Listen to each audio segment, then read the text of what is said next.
Bilasizlarmi, chet elda yashaydigan insonlar bu narsalarni aytishmaydi.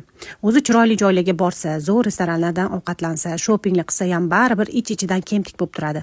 To'liq vaqt his qilmaydi. Bilasizlarmi nimaga? Chunki uzoqdagi oilasi, yaqinlari ham shu joylarni ko'rmaganiga, shu mazali ovqatlarni yemaganiga vijdoni qiynaladi. Shulardan bittasi manman. O'zbekistonga borib kelishdan naqadar xursand bo'lgan bo'lsam, shu darajada xafa bo'laman. Chunki Turkiyaga kelib, yana eski hayotimga adaptatsiya bo'lishim qiyin bo'ladi.